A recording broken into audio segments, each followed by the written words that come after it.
Most people think habits are built through repetition alone, but repetition is only the surface. Beneath every habit, the brain is undergoing structural adaptation. This is what James Clear describes through the idea of automaticity, a process where repeated behaviors gradually become automatic.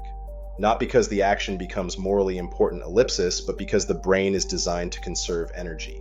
From a neuroscience perspective, ellipsis, the brain constantly searches for efficiency. Every conscious decision requires metabolic energy. Attention is expensive. Focus is expensive.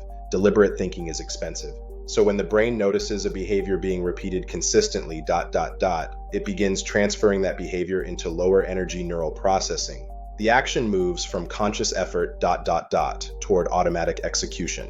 And this process largely involves structures like the basal ganglia, a deep brain system heavily involved in pattern recognition, procedural memory, and habit loops. At first, a new behavior requires high conscious involvement. Driving a car, typing on a keyboard, going to the gym, meditating, studying. The prefrontal cortex, responsible for deliberate attention and decision-making, works intensely. The action feels effortful, slow, unnatural.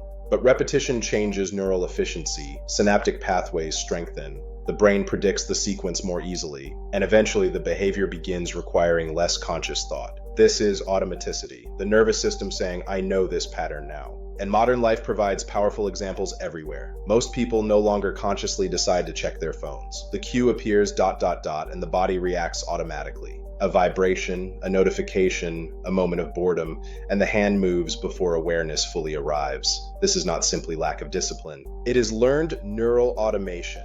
The brain recognized a repeated reward loop, and optimized it. This is why habits can feel stronger than intention. Because once behaviors become automated, they bypass much of conscious resistance. And this is also why changing habits feels uncomfortable. You are not only changing behavior, you are interrupting established neural efficiency patterns. The brain initially experiences this as friction, uncertainty, higher energy demand, which is why new habits often feel unnatural at first, not because they are wrong, but because the nervous system has not yet encoded them deeply enough.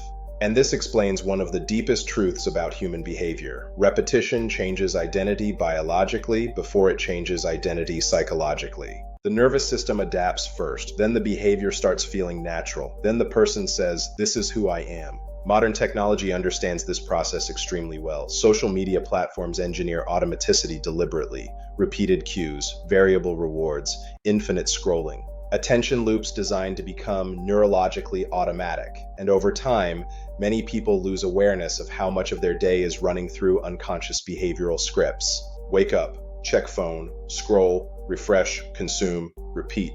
The behavior becomes procedural, embedded, automatic.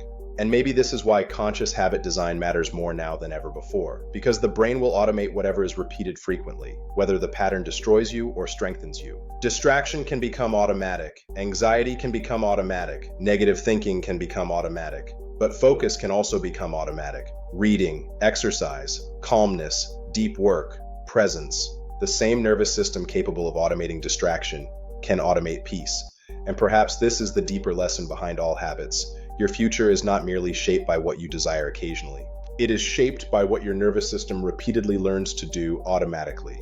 If this resonates, type, train the nervous system. Because eventually ellipsis what you repeat consciously, ellipsis becomes what you live unconsciously.